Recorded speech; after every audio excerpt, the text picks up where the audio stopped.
Play on Underdog Fantasy with us and double your first deposit up to $100 with promo code OUTSIDERS. Even with NFL best ball season over, Underdog has other user-friendly game formats to spice up all the games. Try their Battle Royale, a 6-round best ball style draft with simpler chances to win than traditional daily sports sites. Or you could try their Pick'em games, where you can wager on players' chances to go higher or lower than their projected stat line. Even in states where traditional prop betting currently isn't available, Underdog is the fastest growing fantasy site around. Join the fun over at UnderdogFantasy.com or download Underdog in the App Store and use promo code OUTSIDERS now to double your first deposit up to $100. Now, Jackson, as always, we've got to start with the Thursday night game, which Amazon finally getting their money's worth in a game that maybe we didn't potentially expect them to. Maybe not. Ended up decent game though. You get red-haired Andy Dalton. You get the red of the Arizona Cardinals. There's a clash. There's also a clash on the football field. Not bad.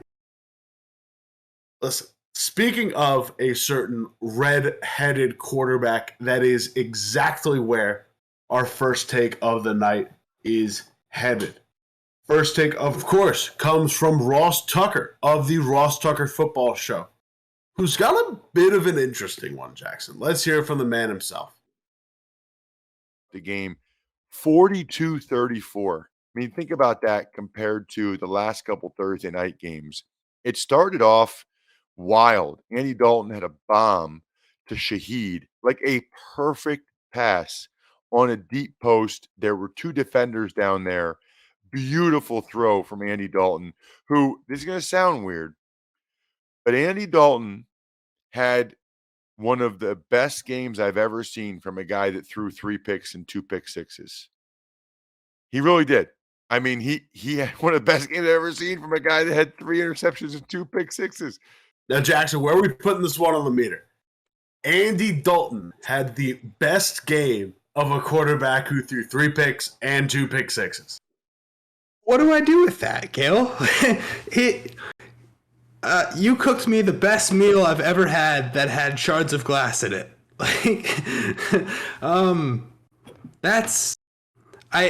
Technically he's right. Like, sure, Andy Dalton had a very good game for also having some terrible things happen in the middle of it.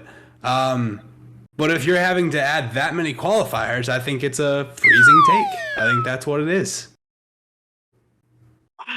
Listen, Jackson, would you be surprised to learn that Andy Dalton is not the first person to have such a game like this?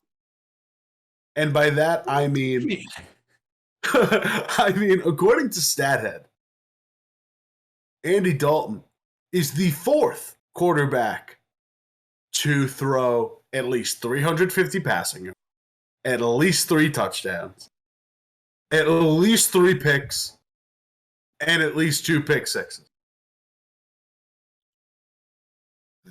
Lynn Dickey, Andy Dalton, Phillip Rivers, and Drew Brees. That's an eclectic group of names there, Jack. Yeah. He's also, if you really wanted to get into the nitty-gritty, he is the best quarterback to ever throw that accumulated stat line on a Thursday night. Really want to get into the weeds there. Amazing. But if we break down some of these, first off, all of them are losses. All of them are losses. We can't ignore that. I'm going to put it lukewarm because Lynn Dickey, only quarterback to actually take a team to overtime with such a stat line. Apparently those 2 pick sixes are just insurmountable.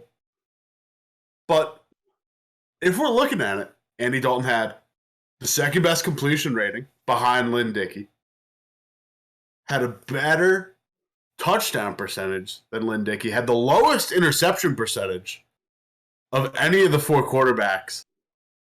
And also, unlike Lynn Dickey, he and Phillip Rivers are the only 2 quarterbacks to throw 4 touchdowns instead of 3. I'm at least going to give it a lukewarm. I'm going to put it right in the middle because, yeah, it's niche. And I'm not sure Ross had that one in the I don't think he had Lynn Dickey's fabled game against the Atlanta Falcons in 1983 in the back of his wheelhouse, but hey, he wasn't too far off, so I'll give him some kind of credit there. Cale, does it not negate the touchdowns you are throwing when you are also throwing touchdowns to the other team? I ask you. It's a very simple question. And he threw two. And he threw two and had a fine game. There's a reason all four of those guys lost the game. It's because the other team has an offense, too, that is actively trying to score points. So when they're scoring points, when you're on offense, that means the other team's going to score a lot of points. You can't win a game by losing. And throwing pick sixes is actively trying to lose. See, here's why it's freezing to me. Here's why I listed it as freezing. Because, like, the take in the words that he said was Andy Dalton, quote, had one of the best games I've ever seen from a guy that had 3 picks, 2 pick sixes.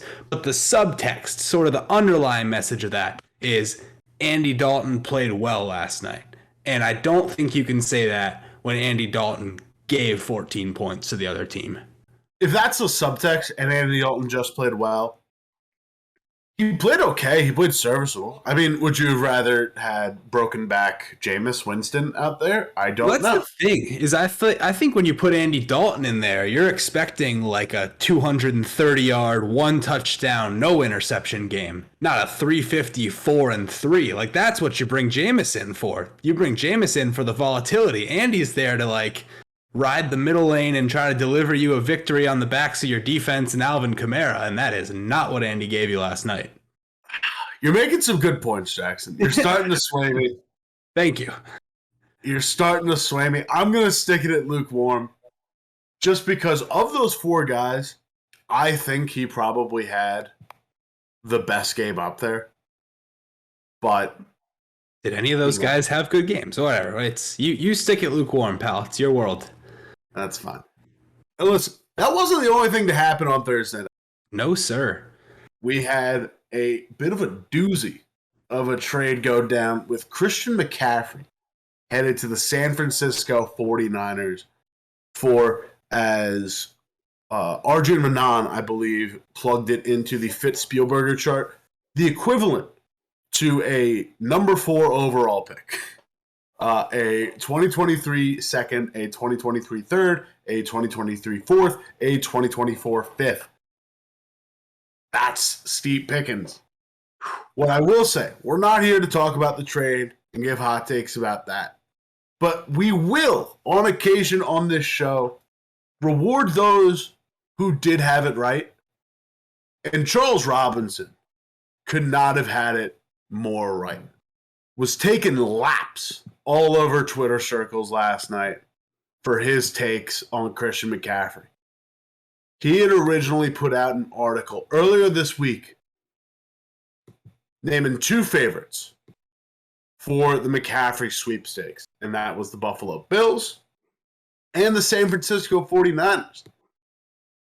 Now, the 49ers didn't really feel like they were in any realm of contention for this, and they take the guy home. Now, Ian Rappaport also adds that the second finalist was the Los Angeles Rams, so maybe the price gets driven up in a bit of an NFC West bidding war. But hey, this is just a quick tip of the cap to Yahoo Sports' Charles Robinson for getting this take right. Hats off to him.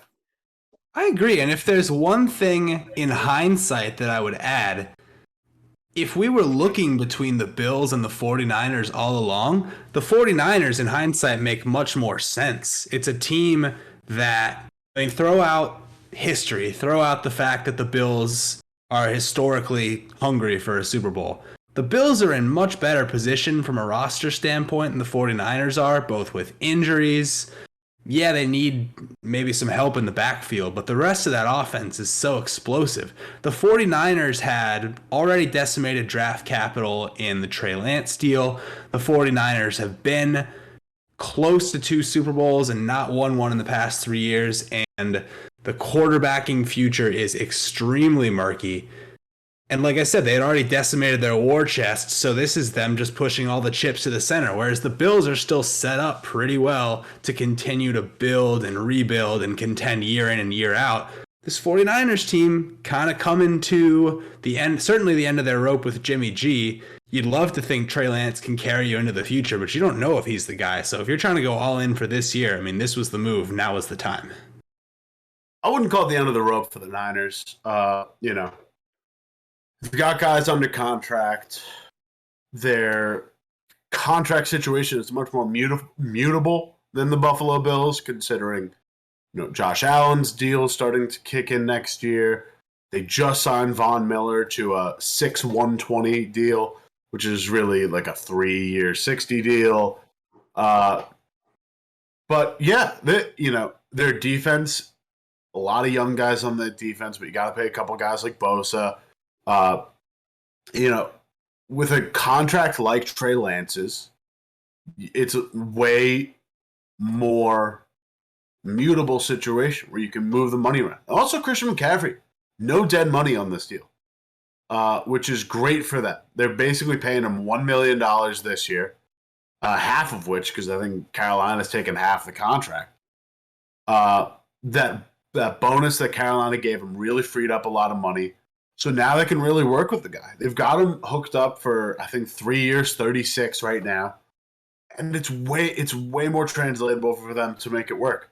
I will also add that in 4 of the 5 years that Kyle Shanahan has been head coach, they've had a running back finish top 11 in DYAR receiving among running backs.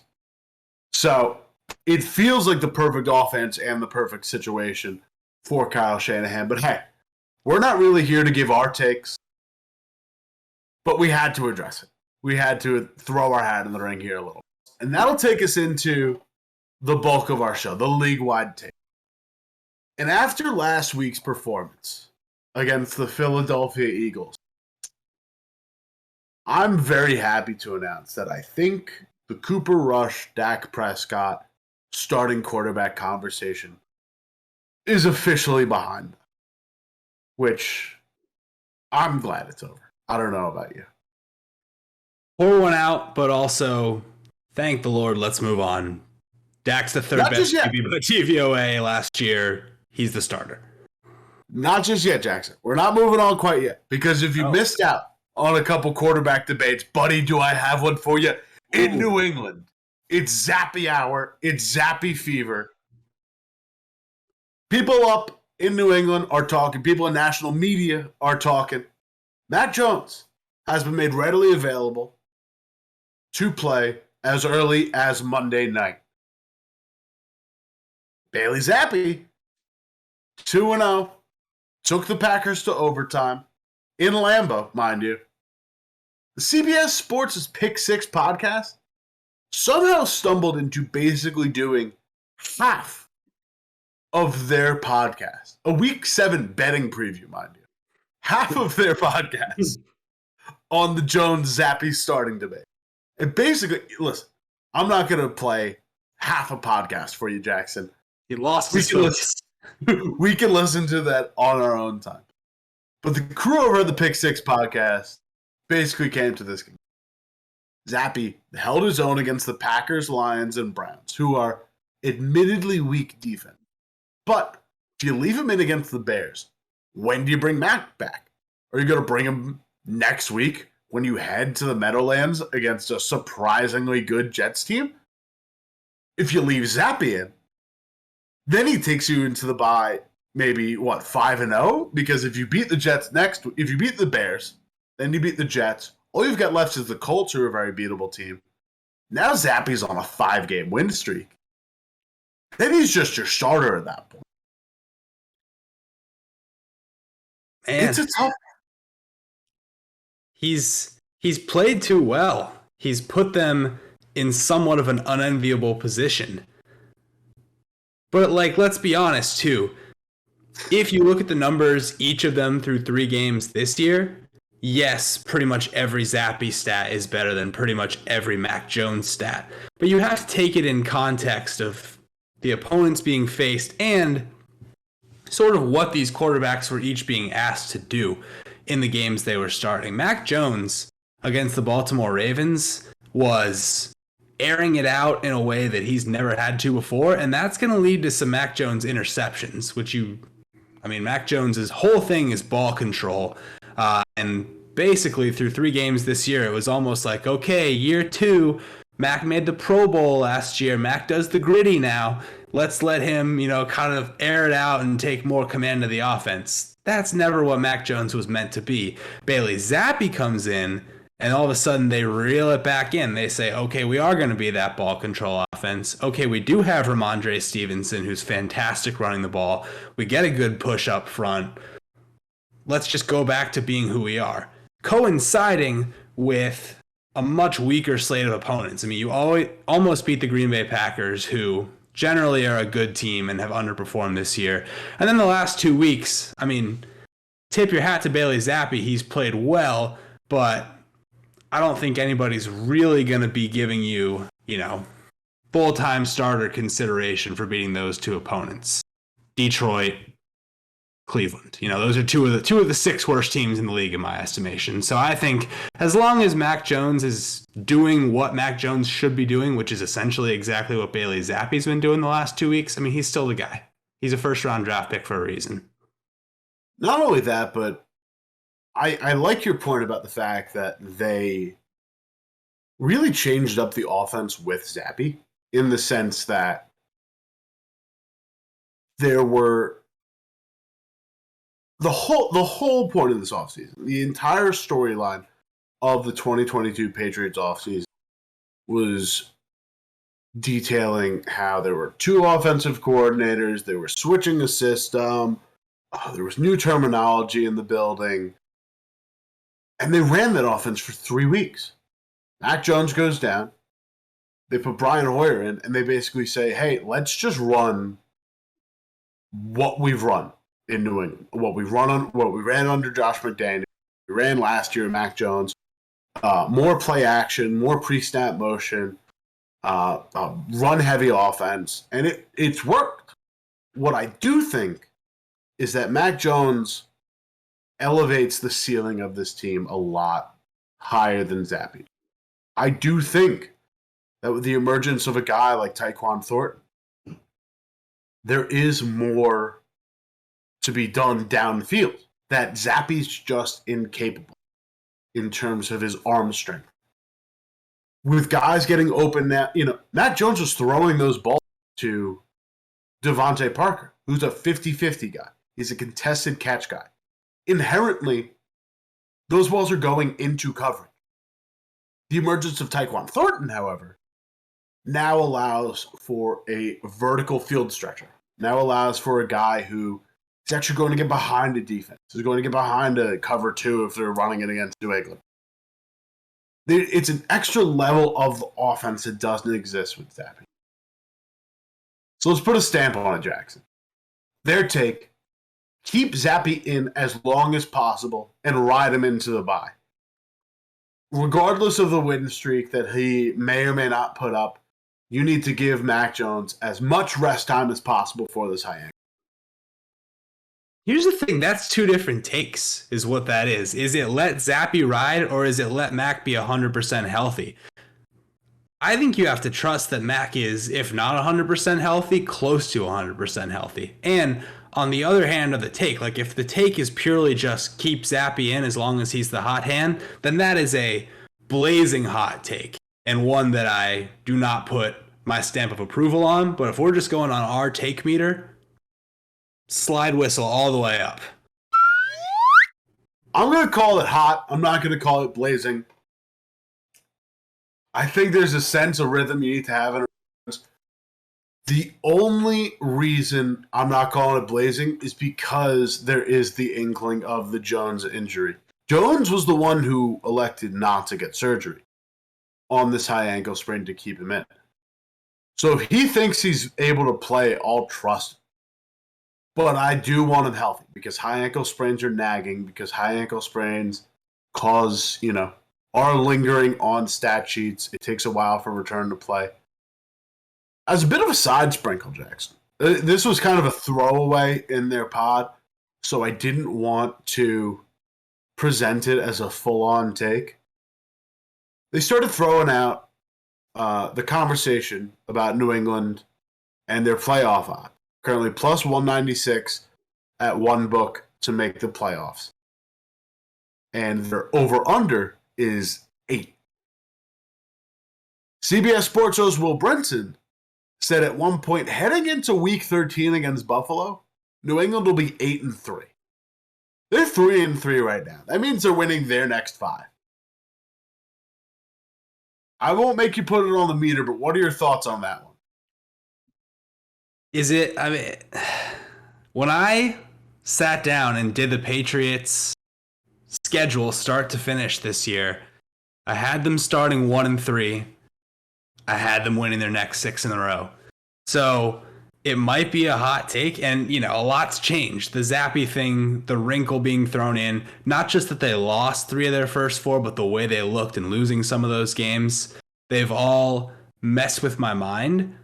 But I guess I sort of have to support this take when it's very similar to a take that I didn't realize I was going to be sharing with the internet, but a take that I basically had to start the season nonetheless. Well, then hats off to you for that one, because you at least called the 3-3 run. Let's see how... I did. And I didn't know the Jets were going to be this good, and I believe the Jets are 2 of those games in between now and the Bills game. So that also throws a wrinkle into it when I probably had the Jets as a 5-win team, and they're almost already there. So now I don't know exactly where to sit on that, if they can win both of them, but... they'll come into the Meadowlands. That's right around the corner from me. Maybe I'll just go swing the tide myself and get them to 7-3. Listen, I'll be there myself that Sunday to watch them. It'll be a fun game. Now, speaking of the Patriots, they head up, as I said, on Monday and play Chicago. Bill Belichick. Bill Belichick loves the Chicago Bears, Jack. That might be a hot take in itself. But this one comes courtesy of Michael Hurley at WBZ in Boston. Jackson, I don't know if you can see this tweet. It might be at about 3-point font. It was, according to Nesson's Zach Cox, a 7-minute opener to his press conference on the Chicago Bears, where he names, by name, 17 different members of the Chicago Bears and lauds specific praise on them. It goes into Justin Fields as an athlete, calls Darnell Mooney a, quote, an outstanding receiver. Says this running game is right there with the Cleveland Browns. I mean, they literally have the exact same amount of yardage. Goes in to talk about a hard-to-beat Bears front, corners that are always around the ball, praises their special teams in all facets. Jackson, just the premise of this amount of praise in general, where are you putting it on the meter? So on the meter, I'm going to go lukewarm, which might be a surprise, but it's because it's Bill Belichick, and I feel as though anything that comes out of Bill's mouth is in and of itself lukewarm. What I take away from this take is the Chicago Bears are absolutely screwed in this game. Someone who takes the time to be able to give a coherent 7-minute answer about this awful Chicago Bears team is somebody who's getting ready to absolutely dismantle them in primetime television in what will be the equivalent of a snuff film. And if I'm a Chicago fan, I'm not looking forward to that one bit. Listen, I'm going to call it hot again, but I'd like to do a bit of an exercise. Jackson, I've gone through every line of this. I've gone through this 7-minute rant. Of course you have. And there are some things that are subjective, he calls Justin Fields a threat every time he touches the ball. It's not a great way to what? A threat to who? Could be a great take depending on who you're talking about here. There's not There's not a great way to measure that, or, without specific charting data, there's not a great way to measure Eddie Jackson is always around the ball. But what I will say is that there are some takes buried in here that can be quantified and put up to scrutiny. Let's start out with Darnell Mooney, amazing receiver. His first year in the league, 69th in DYAR, 69th in DVOA. Not doing fantastically there. This year hasn't been much better either. Currently sitting at 64th with a negative 37 DYAR and 63rd with a negative 26.2 DVOA. The rest of this, though, is pretty up there. Says this running game is right where Cleveland is. I mean, they literally have the same amount of yardage. They do. But Cleveland currently has 1,000. Cleveland currently has 1,032 yards on 198 attempts. Chicago Bears have 1,024 rushing yards on 197 attempts. He also called them very hard to tackle. Khalil Herbert, 9th in broken tackles, 5th in broken tackle rate. David Montgomery, 11th in broken tackles, 8th in broken tackle rate, according to Sports Info Solution. Now, there's a massive difference in DVOA. Cleveland is 4th. Chicago is 22nd. Most of that is derived by touchdown. Cleveland's outscoring them 10-5 in terms of rushing touchdowns, but Cleveland also has 4 more fumbles. Belichick, then he says, they can score on any play. Tough to quantify. Anyone can score on any play. It's also situational, though, right, Cale? Because if you're getting sacked twice and then running for 9 yards on 3rd and 27, that looks great on your rushing totals, but DVOA doesn't really like that. That's kind of what the Bears' offense is to me. Can't be boom or bust. You can't be all or nothing here. It is a little situational, which we will get into. He calls them a good group of tight ends. Cole Kmet, despite, many fantasy people not being the biggest fan, considering he didn't see the ball for maybe 3 weeks, currently sitting in 19th in DYAR, 16th in DVOA. Called him a young, talented offensive line, which they're not really. They're not fantastic. I mean, I guess they're young enough. They're young, promising in the future, but we'll save them for now. They got a good field goal kicker, and they got a good returner. Chicago ranks 4th in field goal and extra point DVOA, but they rank 22nd in kick return DVOA, 32nd in punt return DVOA. He said they could change field position on a dime. While they rank 4th worst in offensive field position, defensively, they rank 18th in opponent starting field position. So yeah, even though they are one of the most backed up teams in the league, their punter's good enough to at least make them league average in defending field position. So I'll give them that. And there's other things you can't, you could quantify, but, can't really translate and show up this year. Basically spends 4 years, or compliments Eberflus's 4 years as a defensive coordinator in Indianapolis. Calls the D front hard to block on the front. 22nd in adjusted sack rate. 30th in power success by our numbers. According to ESPN's numbers, 22nd in pass rush win rate. That's always a tongue twister to me. 8th in run stop win rate. They make a lot of tackles. Can't miss that one. Roquan Smith tied for 1st in combined tackles. Nicholas Morrow, who we also named, ranks tied for 27th. Again, Eddie Jackson, always around the ball. Let me get some next-gen stats data on that. Let's see how much separation there is on point of catch. Also called them the best defensive team in the second half of games in the league. Right now, Jackson, they're 6th in defensive DVOA in the second half of games. Close it off by saying we need a good week of preparation here to be ready to go on Monday night. Which I think is true. because you can't have a sleeper game. Can't take the rat poison. Jackson, rattling all that off, I'm going to call it hot. But I mean, there are nuggets of truth in there. There's maybe some hyperbole. There's maybe some overpraise. But there's some nuggets in there. I don't know. I'm going to unravel everything you just said and boil it down into Bill Belichick says the Bears are good.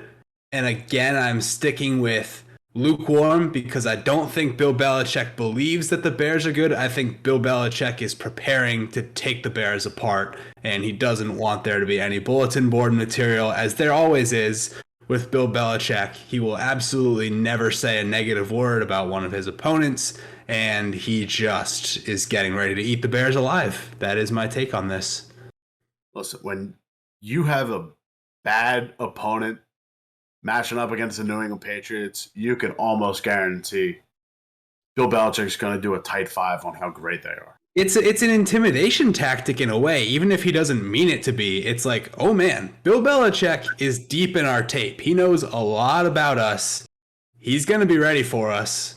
And by the way, we're not anywhere near as good as he says we are, and we are about to be put to the test by him on national TV.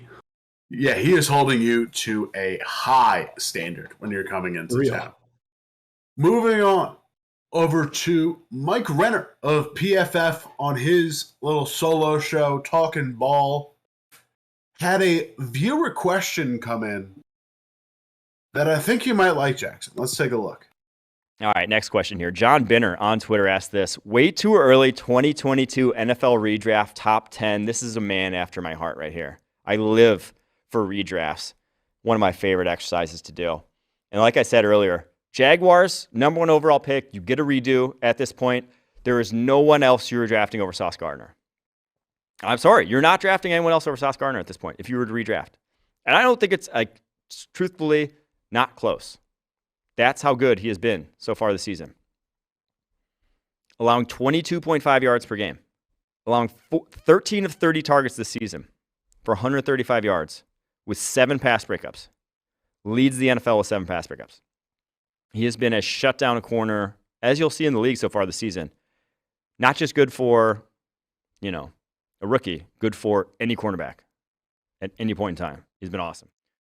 Jackson, redraft of the 2022 NFL. Sauce Gardner going 1 overall. Where are you putting it on the meter? I'm going to go hot. But I like it. It's not like a hot in a sense of, whoa, that's a little too hot for my taste. I like this take. I think it's pretty early for me. It's also not necessarily a case of, if you're Jacksonville and you're just rebuilding a defense entirely from scratch, I don't know how much one shutdown corner does for you. I mean, maybe it does a lot. I mean, Sauce Gardner, fantastic, doing a lot for the Jets. The Jets had a good bit more established infrastructure on their defense heading into the season, at least in my estimation, than the Jags did. I think the Trayvon Walker pick for them is them saying, let's take a swing on somebody who we think can be dominant on the interior and really kind of give our defense an identity. Sauce Gardner, somebody who can come into a defense with other pieces and just completely shut down one team's top receiver and give you just the ultimate weapon in the passing game, or a counter weapon in this case. So, on the flip side, he has been the best player in this entire draft by far so far. And, no offense to the other great corners who have been in this draft too. Derek Stingley, especially the last couple weeks, has really shined for Houston. Tariq Woolen coming out of the 4th round and leading not just all rookies, but all DBs with 4 interceptions so far. I mean, fantastic job there as well. So I like the take, though, because I think Sauce Gardner, clearly the best corner, clearly the best defensive player in this class. I just don't know if he fits what Jacksonville's needs were at the start of the season. Jackson, I'm going to call it a little cold. I'm going to call it a bit chilly of a take. If only because I think there's the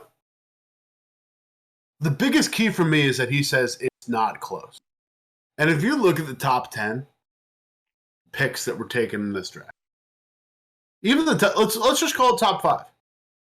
We got Trayvon Walker, Aiden Hutchinson, Derek Stingley, Sauce Gardner, Kayvon Thibodeau. All 5 defensive players. I'd say you're happy in 4 of those 5 situations. I think Detroit is really struggling to try and get Aiden Hutchinson working because he's got 3 sacks this year and all of them have come uncovered. He has been a pretty big non-factor. Specific commentators have talked about the fact that Aiden Hutchinson, the number 2 edge prospect out of college, potentially a number 1 pick, was really a coin flip for Jackson. One commentator said he needs to learn pass rush. You can't do that when you're an edge rusher, getting taken number 2 overall.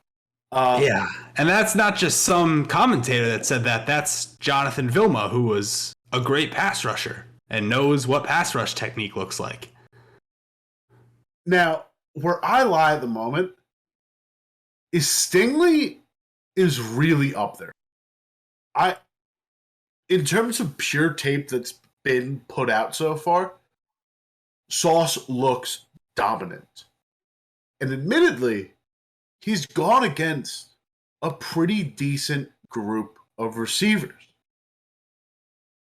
You take him against Baltimore, who's got Rashad Bateman, Devin Duvernay. You take him against Cleveland, where you're throwing him on reps against Amari Cooper. Throwing him against Cincinnati, where he's getting looks against Jamar Chase and T. Higgins. Pittsburgh, a lot of bodies. Deontay Johnson, George Pickens, Chase Claypool. Miami, you got Waddle and Tyreek Hill. And Green Bay was arguably the worst team receiving-wise he went up against, which is where we saw some of his most dominant tape.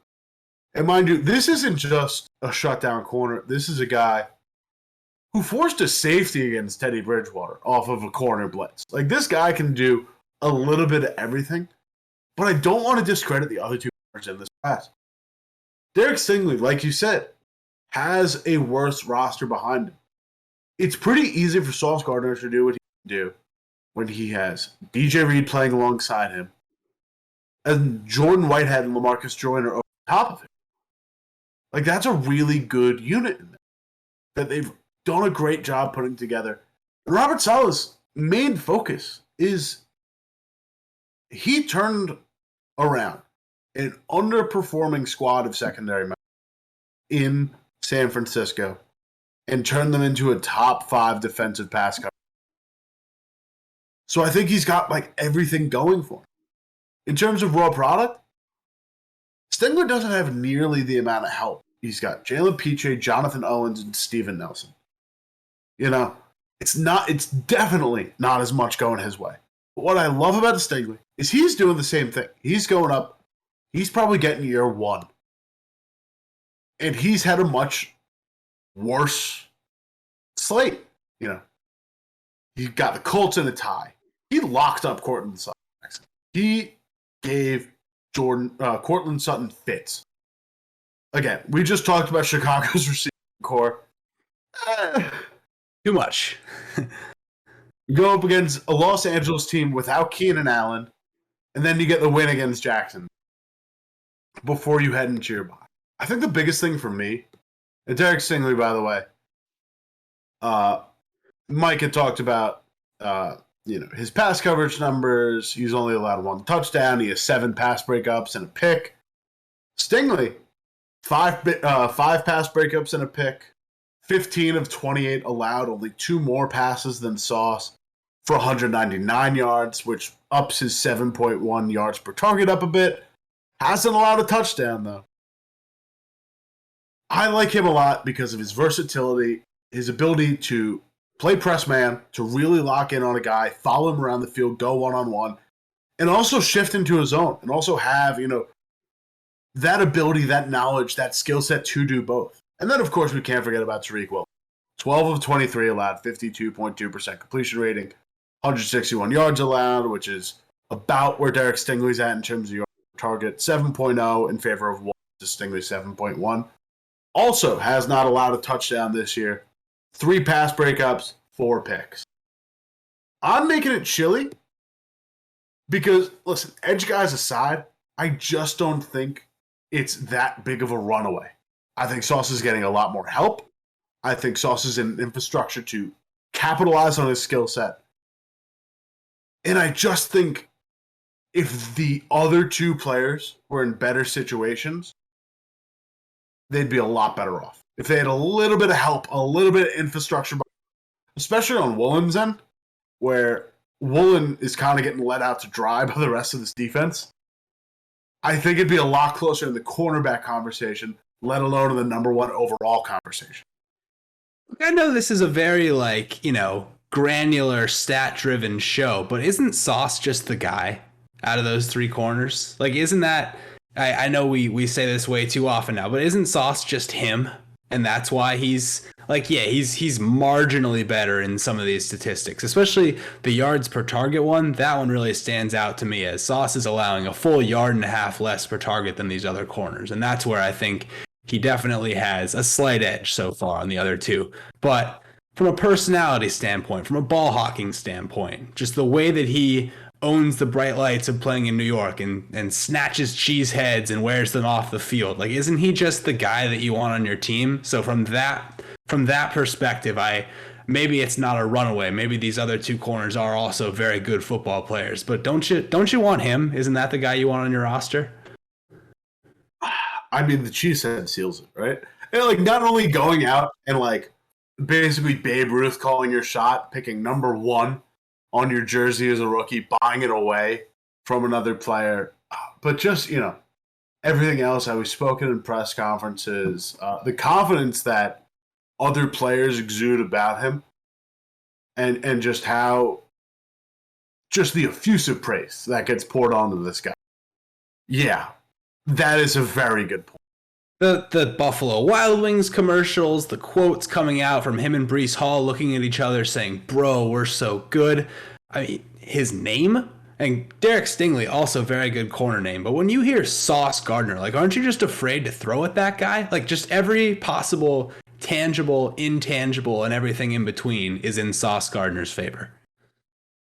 Speaking of which, I was a little disappointed to find that all of the stats, by the way, come from Sports Info Solutions, their coverage stats. I was a little disappointed that I had to type Ahmad Gardner, not Sauce. Because I feel like it should almost just be like an Ocho Cinco at this point, where just make the name change. Should. Fully agree. Moving on to the Sharp Angles podcast, part of the Warren Sharp Network, gets into a little bit of another New York team. Host basically broke it down. The New York Giants are bad, which don't think is that hot. They're a 5-1 team with negative DVOA. However, they're going to keep hanging around. It's a lengthy segment. We won't subject you to it, but a couple nuggets from it. They've led the lowest rate of snaps of any winning team this season. They make plays when they need them, but they've not really generally generated huge plays of that nature. They've only had their first interception the last week. One quote was, "We know what the Giants are going to do on the offensive side of the ball. Give it to Saquon until he makes a play." And their basic point is they're good enough and well coached enough to hang around. And in terms of their biggest weaknesses, which is basically coming from their lack of corners, which are being hid by, Wink Martindale cover zero blitzes, they're not going to face many more teams that don't have good wideouts, rather. Seattle's really the last one on their roster. And they still have games against Philadelphia. They've got games against Dallas. But outside of their own division, Minnesota. But outside of their own division, they're really not going to get killed by major defenders. Another big part of their weakness was they battled early downs, but incredible on third downs. And early down performance is more indicative of long-term stability and performance than what you do on third down. So, Jackson, the Giants are going to keep hanging around. Where are you putting it? The take meter gets confusing sometimes. I don't know where to throw this one because this is a take that I absolutely 100% agree with. But is it hot? Is it cold? Is it somewhere in between? I'm going to say this is a cold take, but I agree with it because I think it's obvious that the Giants are going to hang around because the NFC playoff picture is very weak and because the Giants still have games left against Jacksonville, Seattle, Houston, Detroit, and Washington twice, and they already have 5 wins. So I don't think the question that we need to be asking about the Giants is, are they going to hang around? It's A, are they a bona fide playoff team? Like, take a stance on one side of the fence or the other. Are they going to make the playoffs? And 2, are the Giants actually good? Because they can even make the playoffs. They can win 10 games, and I don't know if that means they're any good because the NFC is not. First of all, none of that should really matter when you think about what the preseason expectations for this Giants team were, and especially when judging the success of Brian Daboll as a first-year head coach. He's already knocking it out of the park. But that all said, they've gotten to this point where they're 5-1, and I don't think we can judge them anymore based on just, will they be around in December? Because I think we've gotten to that point. They're definitely going to be around, and the question is, are they actually at all a legitimate contender this year, or are we just still lauding them praise for winning close games and being a little bit better than we anticipated? I think the latter makes sense. I'm going to call it lukewarm because I just think it's right. Yeah. I think it's factually accurate. I think it's dead on the money. And I also just don't see a world where, outside of San Francisco landing Christian McCaffrey, I think that now just catapults them into the forefront of the NFC West. I don't think that necessarily interferes with anything the Giants have going on in terms of wild card berth, I guess. I think they're totally fine there. They're getting relatively little competition right now is going to Green Bay and the New Orleans Saints because Tampa Bay is the team that probably needs to bounce back the most, but they're also playing in a division that is, full of fun, scrappy guys. A team that is just really, really going through it, and New Orleans Saints at their peak of their powers, maybe they give them a run from their money, but I feel like, especially after last night's loss, they've lost 2 close games that they probably should have won, and they dug themselves a bit too deep a hole to get out of. It's still early, but with Tampa Bay playing this badly, I feel like they outpaced them. And this doesn't even mention Carolina not playing competitive football anymore.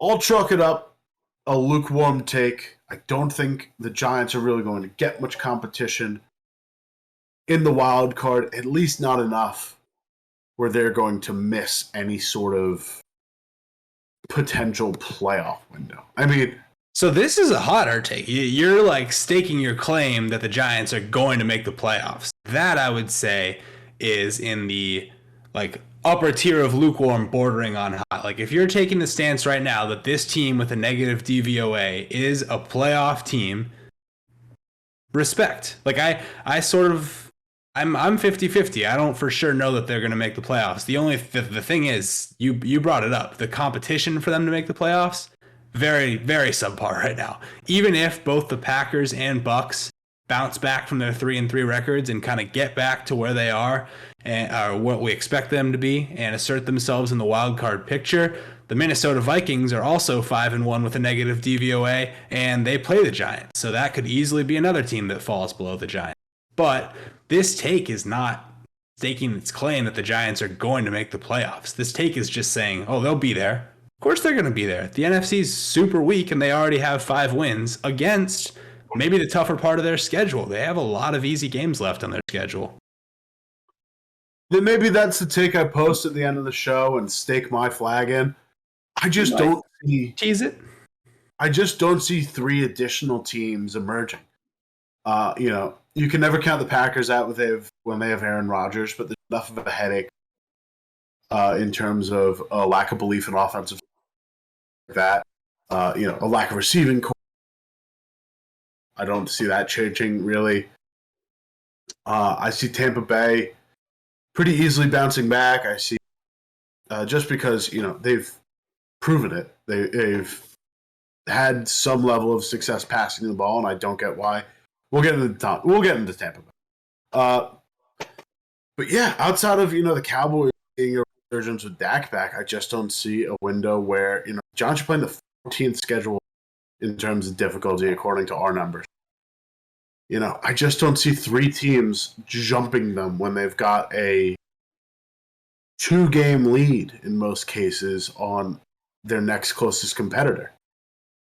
I mean, yeah, they could lose this Jacksonville game. They're underdogs. I picked them to win the Jacksonville. They're very much underdogs, according to the betting lines. And then if Green Bay and Tampa get wins, all of a sudden it's 1 game. And Dallas is right there too. So I still think that is a hot take to say that the Giants are just going to make the playoffs. I'm 50-50 on that still. Now, of course, we get to that point in the segment where wouldn't it be fair for Football Outsiders to host a show just nitpicking and criticizing takes, without putting up one of our own to scrutiny. This one comes from last week's host, writer for FO, Brian Knowles. How quickly the tides turn, Mr. Knowles. Listen, the seat vacates and the wolves get hungry. Knowles wrote a fantastic piece on the NFL scoring drought, one of the lowest scoring performances we've seen in some time, down to 21.6 points per game, the lowest since 2009. And we've yet to hit a winter where scoring typically goes down when things get a little chilly out, speaking of our meter. Highly recommend you go read it. And as always, we've got the links to all podcasts, recordings, and sources that we use to fuel this show in the comments down below. Highly recommend you check them out. Highly recommend you check Brian's piece out. But basically, amongst all the data, in a cavalcade of different factors, the aging of late great quarterbacks in Brady and Rodgers, a piling up of injuries, specifically at an already thin league-wide left tackle position, the advancement of defensive strategy against modern McVay offense, some misfits in some veteran swapping. The end conclusion of this statement, more or less, and I apologize for Knowles for paraphrasing, the low scoring in 2022 is just caused by not enough truly great football. Outside of a couple, 3, maybe 4 teams that have separated themselves from the pack, I'd personally identify them as Bills, Chiefs, and Eagles. There aren't enough truly great top to bottom football teams in the NFL that are producing to drive scoring. Where are you putting it on the meter, Jackson? This is going to be another one of those hot take, good takes, because I think this causes a bit of a stir just in terms of, you think about it. Obviously, there's good football players, right? I mean, the arc of progress in any professional sports league is towards better play, better players, more efficiency, et cetera, but Brian does a great job in this article breaking it down, and I think the cleverest thing he does is we usually look at things through the lens of DVOA, right? Defense adjusted value over average. What Brian says is that's not good to normalize for defense when we're looking at offensive stats year in and year out. So let's peel it back and let's just go raw VOA, value over average, taking, adjusting for this year's defense out of the play. And he reveals that passing is at a decade-long low watermark. Passing is at 22.6% in raw VOA, which means, yes, passing is still a much better option than rushing is in just terms of, efficient football, but it's way off its normal pace right now, which to me says it's not just that we don't have good football, teams, players, etc. It's that quarterbacking is way down. And I think some of that comes back to quarterbacking has never been easier to get competent play out of guys like Geno Smith, out of Marcus Mariota, out of Bailey Zappe, etc. Maybe that's watered down the state of quarterback play in the league a little bit to the point where there aren't great quarterbacks carrying their teams as much as there have been in the past. And that's kind of where I think Brian is getting. Maybe it doesn't go all the way there in the take, but I just think quarterback play is pretty lukewarm right now. Lukewarm is probably where I'm going with this one, but not for the reason I went with last. That's just, that's a fact. This is a presentation of those facts in a solid argument. I'm going lukewarm because I think there's just room for improvement. I just think, we look at Brady's numbers. Offensively, down collectively in terms of the team's scoring. But Brady's still a good quarterback. He currently sits at 5th in DYAR and 8th in DOA. Again, I don't want to say too much on Brady because, spoiler alert, we got him coming in the next section. But we'll get there. We'll get there, exactly. But we've got, he's just a good example of guys who are playing decently well, but haven't had the ideal situation for scoring. Russell Wilson, for as abysmally as his offense has sort of looked, is kind of barely sitting below negative DVOA, now negative 7.4, which not fantastic, and certainly on pace for the worst of his career. But there feels like there's room for upward trajectory. And also, it just doesn't feel like it's as bad as you'd think it is. The fact that 18 quarterbacks are performing above average DVOA, it just, in the positive, above zero, feels pretty telling to me that there are some opportunities for additional scoring that we just haven't hit yet. I agree that, overly conservative play on the defensive side of the ball, the introduction of cover 2 as a premier or a predominantly featured go-to defense to slow down quarterback play. It's not just the weakness of Patrick Mahomes or the weakness of Josh Allen. Now every quarterback, first quarterback to really have the cover 2 boogeyman sneak up on him, ruin some of his play. But now it's the weakness of every quarterback because now there's just additional. You really have to slow play and you have to overcome that because in a zone, opportunities will open up over time. You'll eventually be able to find some sort of window to get stuff in. It's just a matter of things developing. If you can figure this out, if you can make the minor corrections mid-season, then stuff changes a bit. I am curious just to see. Brian points out this leveling off, this downturn of scoring in the winter months when things get cold, when the ball starts to hit the ground, we start to run. I just wonder if, with teams beginning to adapt and teams beginning to change, I wonder if, since defense is leading the primary charge in the first third of the season, if there's now going to be an offensive counterpunch, which creates a leveling off instead of a downturn. It's just, it's me spitballing at this point more so than coming up with a take, but I do wonder if that's a possibility because I feel like always it's offenses open up, defense adjusts, coupled with winter months, you get a downturn in scoring. If it's the other way where defenses are leading the charge, well, the offenses have somewhat of a counterpunch. We even saw it on Thursday night where, that total eclipse is 70. I don't know how much we expected it to. New Orleans is missing their top 2 corners. Arizona's a pretty anemic defense. They also scored 2 of their points on defense, or 2 of their touchdowns on defense anyway. I wonder if there's any sort of counter. Hey, I wonder too. Like you said, you're just spitballing. Let's see. The rest of the season's still ahead of us. That's why I'm calling it lukewarm. There's a little room on the wiggle for the meter.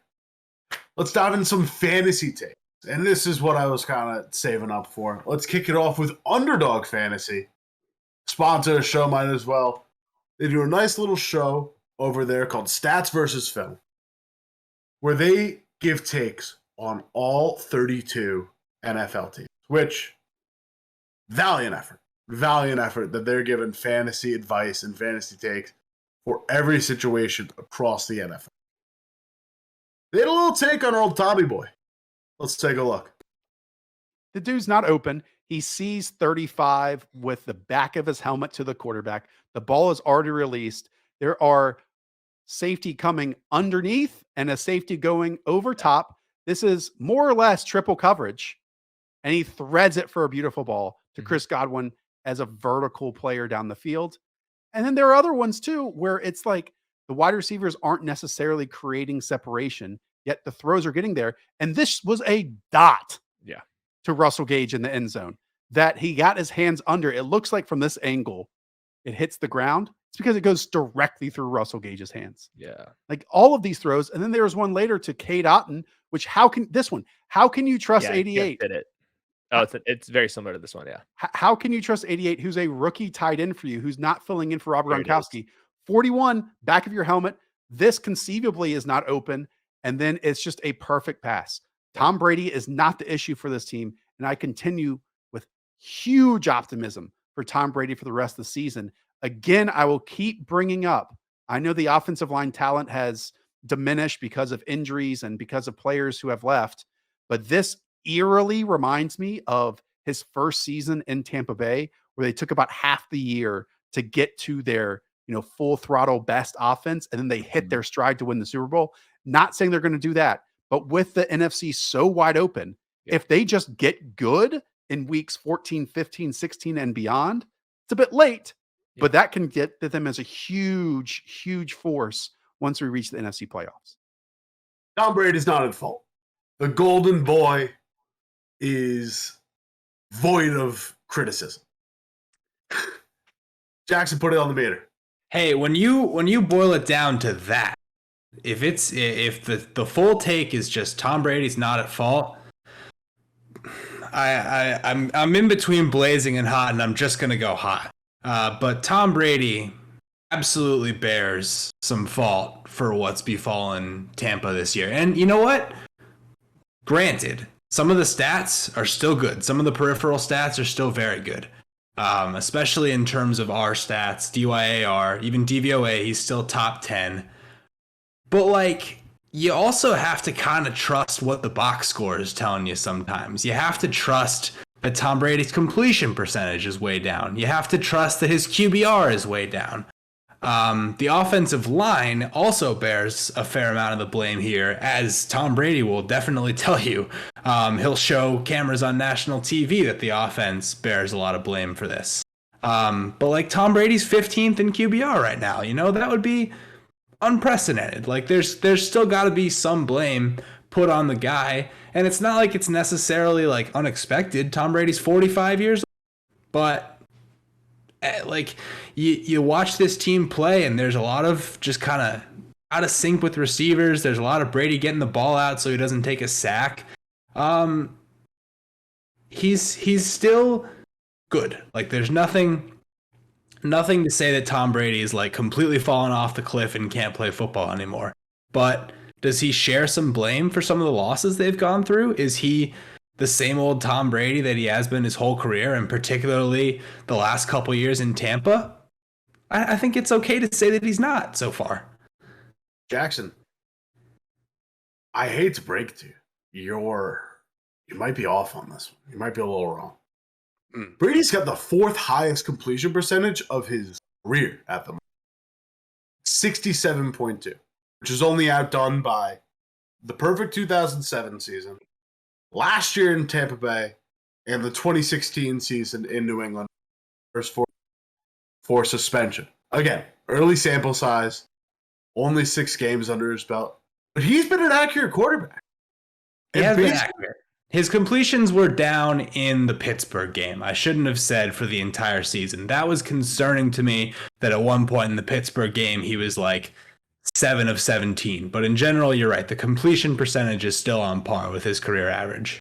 Early on, he was kind of throwing balls at the dirt, and I think that is where some of it shows up, is that he's unable to truly zip those short to intermediate balls in there in only where a receiver can get it. The crossing routes, the over the middle stuff that Brady's become so well known for over here. But Josh has basically got the exact same take that I had with any given Sunday this week breaking this game down. Tampa Bay needs to lean more on Brady. He showed 2 of the highlights that I had in that document. That last one to Kate Otten. It's one I had in there. Throwing 41 to the back of it. There are 5 quarterbacks. There are so few quarterbacks in the league that have the confidence, not only in themselves, but in their receivers to throw. And what's fascinating to me is you talked about throwing out of sacks. This offensive line ranks 27th in adjusted line yard, 29th in the stuff rate. Brady has the shortest time to throw in the league, and they have the 3rd fewest sacks in. And that's just because Brady's pocket mobility is on another level.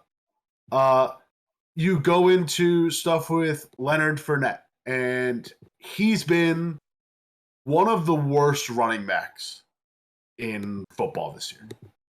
If you look at the DVOA and DYAR numbers of the guys who are qualifying, Leonard's 36 of 39 in DYAR and 34th of 39 in DVOA. It's a bad offensive line, it's a bad run game, and they're electing to run the ball way more than they should. I can agree with that. What's interesting is they're 30th in the league in rushing rate on first down. They're thankfully not allowing Leonard Fournette to try and cook on first down, but he still is getting way too much opportunity. If you just boil down their offense in terms of DVOA numbers and take the names and numbers out of it, they are the 7th ranked passing DVOA offense and 30th ranked rushing offense, which to me says whatever percentage you're running and passing the ball at, the balance still needs to shift way more in the passing direction. Jackson, they did let Leonard cook on first and 10. It was bad. Certainly against Pittsburgh. I'll throw this again. This is game plan for Pittsburgh, which is its own fault because the Pittsburgh Steelers were starting their backup secondary for the most part. Minka Fitzpatrick out, Levi Wallace out, Akello Witherspoon out. All of these guys were not there for Pittsburgh. And they open up 8 of 10 drives on first and 10 started with a run. One of those 10 runs went for more than 3 yards. 4 yards is what's deemed a successful run play on first and 10. Only 4 of those 8 drives went for positive yards. It's just electing to shoot yourself in the foot. They had 4 3-and-outs, and every one of those 3-and-out drives starts with a first and 10 run attempt. You're just shooting yourself in the foot by doing that. It's a play calling, and there's more. There's further corrections in there. They've also dealt with injuries. Mike Evans getting suspended for a game doesn't help. Chris Godwin's been banged up. Julio Jones has been banged up. Russell Gage has really been a few guys that I played all 6 games. It's not on him. Moving on. Got a bit of a fantasy personnel take as well, leaving the quarterback position, moving over to running backs. This one's a little bit more weekly situational. We got the Fantasy Pros football podcast. Fantasy Pros, obviously, one of the central hubs for fantasy data. Got the guys over there calling Washington running back Brian Robinson a top 20 back. We got one of the guys over at Fantasy Pros Football Podcast calling Brian Robinson a top 20 running back option heading into this week. Let's take a listen. And so to cap off the trifecta here, and this is the riskiest guy that I'm going to bring up right here. Mm-hmm. It's Brian Robinson, and I have him as a top 24 running back, and a lot of this just goes to the matchup. I'm probably going to end up bumping him. I just refreshed my ranks. He is RB20 right now. And this does come with some risk, people. I get this. Because Brian Robinson did not run any routes. He did not get any targets last time. But what did we see? Almost 20 carries, 60 yards on the ground. We know you can run on the Packers. So if the Commanders want to stay in this game, they're probably going to feed Brian Robinson. And the other thing about this is it's his third game back. We could see him a little more involved in the passing game this week. And yes, he could get game scripted out. But the other side of this is, what if he scores an early touchdown and the Commanders get up? Because the Packers have sucked over the last few weeks. Defense has been volatile. You can run on this team. Right now, Green Bay is 27th in rushing yards allowed. They are 31st in explosive run rate. So even though Brian Robinson is not like, the type of back we look at, okay, can he hit a home run? Okay, I'm not asking him to break off a 50-yarder. Can he get like one for 20 and get into the end zone? Yes, if that happens, he's a top 24 back. Brian Robinson, top 20 back in fantasy. Jackson? This week I'm in. I'm in on it this week. The Green Bay defense, 32nd in rush DVOA. The Green Bay defense tied for 24th in rushing touchdowns allowed. Maybe this isn't a take to say Brian Robinson is, a great running back, a guy that you want to build an offense around. But this week, against this Green Bay defense, yeah, I think I like Brian Robinson a lot. Personal anecdote, I have 4 guys on bye this week, including Dalvin Cook and Miles Sanders. So, Brian Robinson, come on down. You're starting for Team Jackson this week. You better perform, pal. My issue, only caveats I'm going to throw, this Washington offensive line is bad. They are 29th in adjusted line yards. They are 31st in second level yards, and they're 21st in open field yards. I almost think they might lean on Heineke. It might just be me. Saying they're going to lean on Brian Robinson to beat the Packers could be a hot take in itself. Perhaps. I'm going a little cold here. I'm going cold, firm cold, actually. I just don't think he's the guy. And then additionally, I get they've got their problems with Antonio Gibson. You got Jared McCain coming back. You're just in the fold at least. It's a crowded backfield. I get they're going to try and lean on Brian Robinson. Just a little too rich for my blood. Top 20, maybe top 20 upside, but confirmed top 20 is a little rich for me. First of all, when the Eagles, Vikings, and Bills are all on bye, it gets hard to find 20 top running backs. So in that sense, it's a bit of a lukewarm take in that there's not a ton of talent at the position this week, and it's been a weird year for running backs in fantasy in general. So top 20, maybe not the hottest take. Will they lean on Brian Robinson to beat the Packers? I don't think they're going to beat the Packers anyway, so maybe not. But I think Brian Robinson gets in the end zone this week.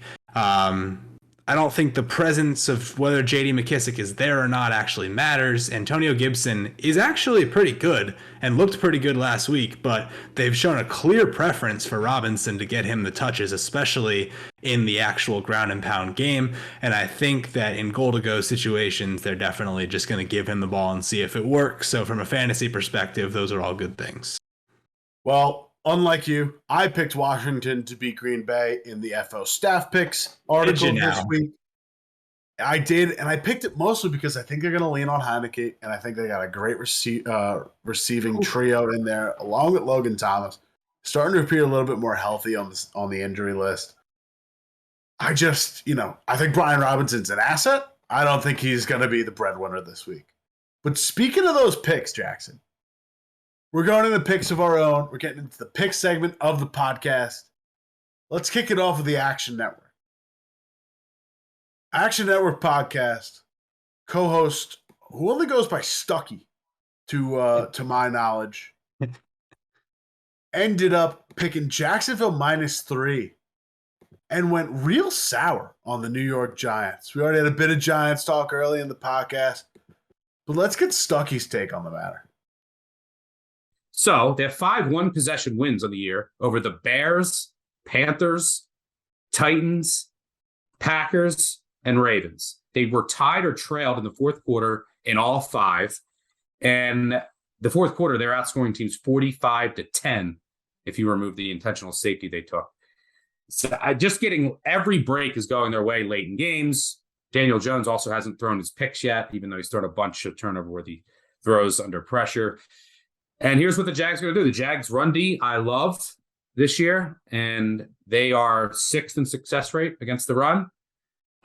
They can shut down this Giants rushing attack. What's it going to be from there? It's going to be Jones under pressure. He's under pressure on 46% of his dropbacks. I think it's the 3rd highest in the NFL. He hasn't thrown his picks yet. He only has 2 touchdowns and no interceptions, but they're coming. And then on the other side, Jacksonville, I mean, this is the time to buy them. They're coming off 3 straight losses. They lost by 8 in Philly in a monsoon, which they lost the turnover battle 5-0. They lost at home to the Texans, despite one of the biggest discrepancy box scores that you'll see. I think they outgained it by 250 yards. And then last week, they have a last-second loss against Indianapolis, a brutal loss. Trevor Lawrence became the first quarterback in NFL history to lose a game with 20-plus pass attempts, a 90% plus completion percentage, 3+ touchdowns, and no interceptions. 103 years of football has never happened. The quarterback plays that well and they lose. So, yeah, I think this is the time to buy the Jags. This Giants team is feisty. They're well coached, but teams are starting to get some film on what the Giants want to do with their run game, with Daniel Jones. Got to give a lot of credit to Dable. But last week, I mean, what did they average? 2.7 yards per carry, and the Ravens are not a great run defense. And so, yeah, I think the Jags will be ready here after 3 straight losses. Giants have been arguably the luckiest team in the NFL. I think the luck runs out here, taking the Jags -3. Jackson, the luckiest team in the NFL, has their luck run out in week 7. Put it on the meter. Oh, man. I think it's actually not that hot a take. I think it's a lukewarm take because all the data that we have says that the Jaguars have underperformed what their record should be versus what the peripherals say, and the Giants have overperformed, and it's in Jacksonville. Things tend to regress to the mean. I get it.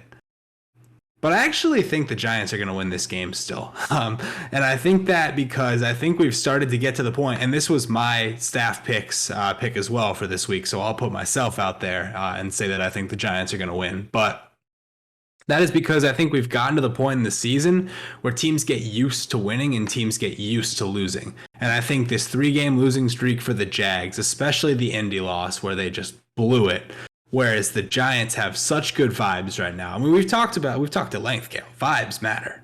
Vibes matter as much as any stats. And I think they're so good for the Giants right now and so bad for the Jags after, the 2-1 record, the blowouts, and taking a 14-point lead on the Eagles. A lot of things have gone south since then. I haven't trusted the way Trevor Lawrence has played the last 2 weeks. I know that some of the tape looked better than some of the actual numbers, and maybe that's a whole other can of worms where his receivers aren't doing as well, not getting as open. But, man, I just think that the Giants have figured out how to win close games, and I worry that the Jags have already started to get used to losing them. Losing cultures are one thing. Getting used to losing is another. I don't think any team really wants to lose. I will side with you, though. I think I'd go as far as to say it's cold bordering on freezing. It is an icy take in the sense that I think there's a level of pessimism in this description.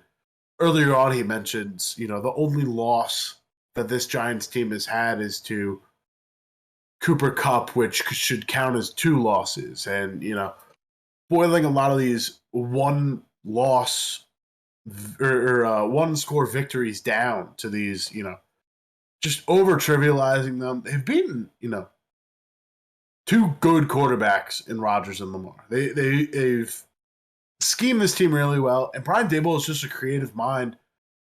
Offensively, is just doing a lot with a little. It is really making the most out of, getting balls to a wide receiver 5, a wide receiver 6, considering how few guys they've had on board. I think George Pickens is encroaching on Kenny Galladay's career receptions total at this point, which is crazy to think.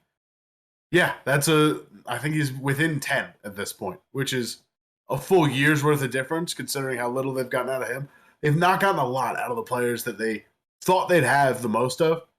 And Brian Daboll's, he's getting into 32 personnel with 0 wide receivers on the field to make the most of it. He's doing a lot of creative stuff.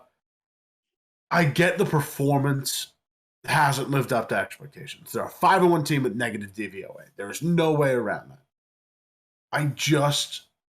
I don't love the explanation and explaining away like the really long drives that the Giants have set up to ice teams out, or, creating these turnovers in crucial moments, playing, good third down. It contradicts a lot of what we were talking about with like the Giants just hanging around. I think they are hanging around for a reason. I think, they're not the best football team, but I think like coaching and competition, it's not just the luck. It's not just the luck. I think there's reason and motive behind it. And I think it's a reason why the Giants at least cover this weekend. Yeah, let's give Wink Martindale some credit too. That was the one other thing I wanted to say when you were getting into all that was you create these 2 late turnovers against Baltimore. I know that Wink Martindale's overall style is a little bit all or nothing, but I think that's exactly the style that beats Trevor Lawrence, a man who became the first to fumble 4 times in a game in the 21st century a couple weeks ago. If you're going to set out to create turnovers against the Jags, I think you're going to find that to be fairly successful more often than not. So I still maintain that I like the Giants here. Last one for us today. This one comes from Green Light with Chris Long. His co-host, Macon, ends up 3-0 in week 6, for giving hat tips to right takes. Shout out to him for going 3-0. And his pick of the week this week in their little pool of games, his first pick that he takes off the board, Cleveland plus 6.5 against the Baltimore Ravens. The Cleveland Browns getting 6.5 points in Baltimore. Boy, do I hate that. Really? We're not usually on the same, or we're not usually on opposite sides. Yeah, that makes me feel bad. Okay. Chunt against a porous run defense. Okay. Yeah. Okay. Yeah. Porous run defense, but I really do feel like they get it going again. I think this is a big get back game for Lamar, but I'm not giving that out. Steve, go ahead. 6.5 points. That's a lot of points, but but everybody's saying that, right? Everybody's looking at that number and saying it's a bit of a zag because the Pats just beat the brakes off them. Yeah, you're right. I'm not thinking about that. Okay. They got zapped. Okay.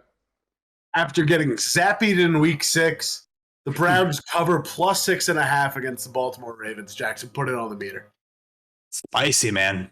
Yeah, I'm going blazing, and I'm going, this is a wrong take. Like, I just think that we've reached the point in the season where the Browns can run for as many yards as they want, and it's not going to necessarily matter. I mean, they should have won that Chargers game, and they couldn't even pull that off. Now they're facing a quarterback who has owned them historically, Lamar Jackson, on a 4-game winning streak against the Browns. It is a necessary win for the Ravens. They've lost 3 games in which they've trailed for a grand total of 2 minutes. It just seems like something needs to regress to the mean for them. And at the end of the day, the Ravens are a great rushing team too, and it's Jacoby Brissett against Lamar Jackson. Give me Lamar Jackson, and I feel like I'm on the right side of it, even if it ends up being wrong. Listen, I'm calling it hot, and I'm calling it right. If only because top 5 rushing offense against the 24th rushing defense by DVOA. Nick Chubb and Kareem Hunt, dynamic duo over there, leaning on them. Bit of a bounce back for Cleveland. I think it happens. I don't know. Baltimore, I think they at least cover. I think Baltimore walks away with a win. They've had too many things go wrong for them between the Bills one-score loss, the Giants one-score loss, the Dolphins one-score loss. Something's got to break their way at this point. I think they cover a close one. I got the Ravens winning this game, and I sort of feel like there's some pent-up frustration there, which is why I like them to cover the spread. Well, I mean, they might give up some rushing yards. That seems like a foregone conclusion to me. You want to have Mark Andrews out there at 100%. I get that. He's been questionable all week, not practicing. But I just think I keep coming back to Lamar versus Jacoby Brissett. And to me, this is a spot where the Ravens have to win, and I think they show no mercy. I think that exact same argument is why they just put the ball in Nick Chubb and Kareem Hunt's hands. Just the big mismatch in terms of their offensive strengths and defensive weaknesses. I think that's where they at least keep it close. If they run up the score, then they can't really rely on that anymore, but so be it.